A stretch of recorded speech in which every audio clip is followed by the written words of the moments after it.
Well, thank you, board members and Dr. Shelton, for this opportunity to speak.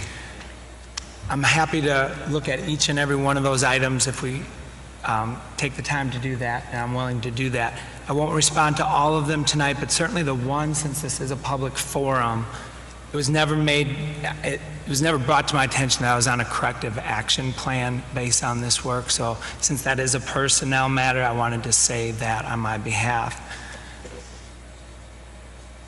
Certainly the scores are very concerning.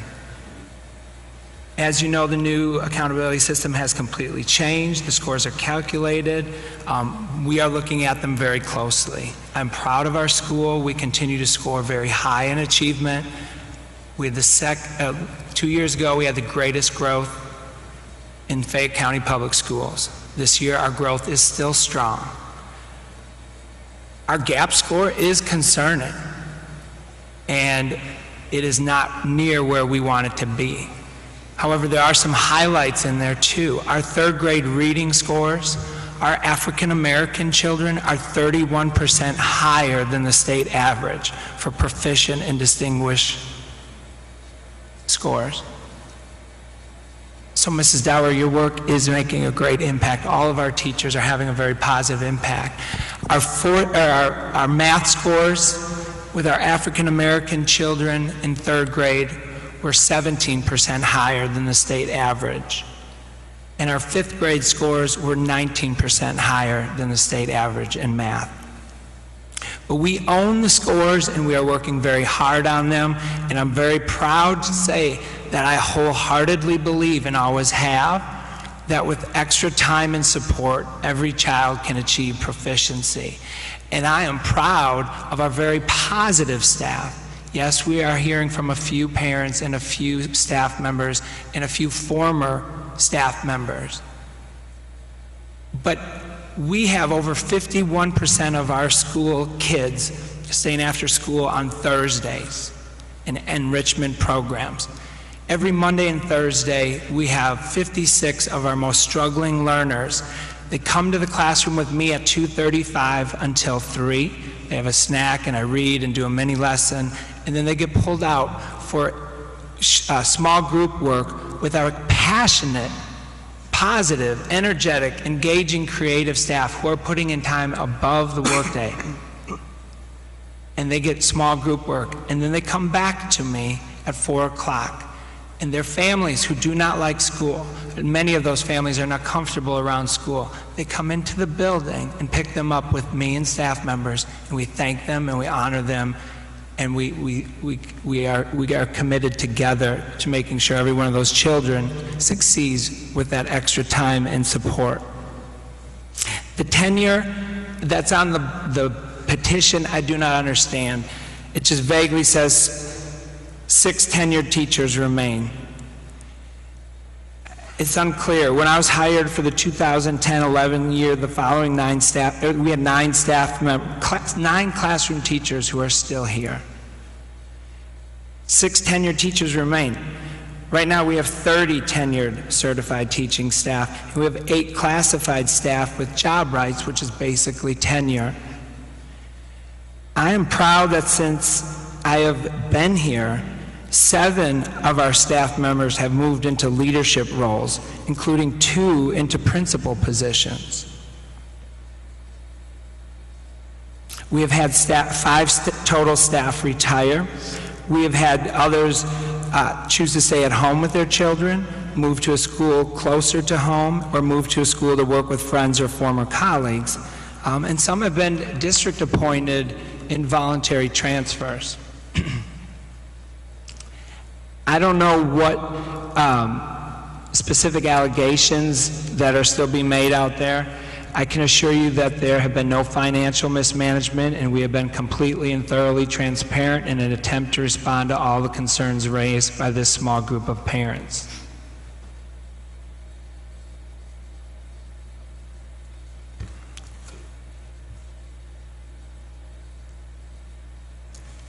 We came together 3 times this summer seeking to understand each other. And for those who came together in the spirit of collaboration and seeking to understand each other, these meetings were successful. Many positive leaders on our staff came forward with a good faith effort to work with those who were upset. People who wanted to find solutions and move forward have done so. The handful of parents and staff who are unwilling to seek solutions and compromise remain unhappy and are trying other avenues to express their disappointment instead of communicating with me and working together. Please consider visiting our school and seeing firsthand the students, staff, and parents. It is a very positive, vibrant, creative, engaging place. We have had over 600 visitors in a calendar year's time come through to see our school in action, and they do a plus delta at the end of every day, every visit. And it's an overwhelmingly positive, and many of them often say how happy and confident the kids are. My door is always open. I'm a very accessible principal. I welcome communication, I welcome partnership, I welcome meetings. And then lastly, I wholeheartedly, unconditionally love and respect every one of my students, staff members, and family members, and community partners that have engaged with our staff. Leadership is a very challenging role. One has to make very difficult decisions that will upset some. I assure you, I pray over every difficult decision, and at the end of the day, I know I make the decision for what's best for our school community. I maximize our time, support, and resources. We went through the budget and staffing process as a council twice to make those very difficult decisions. And we are rallying together to meet those needs.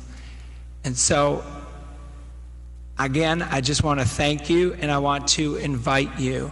I'd invite anyone in this community. What an amazing community to have this many people here, this passionate about education.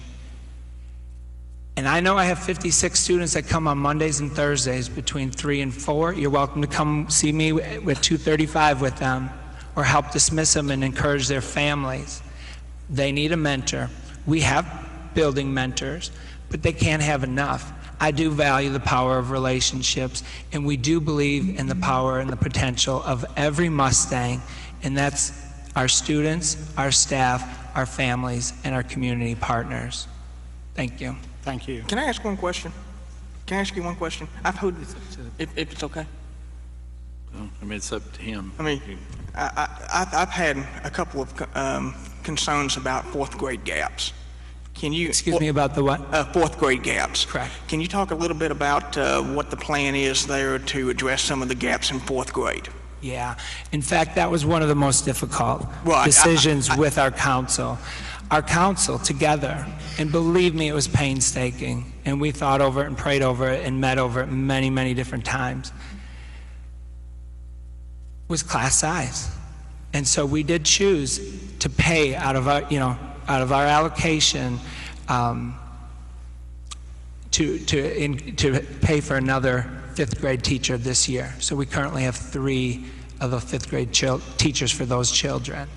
We also have many interventions in place. We monitor that data, and like I said, we have experienced some great growth. But that was probably the biggest decision that was made for those specific children. Thank you, Joel.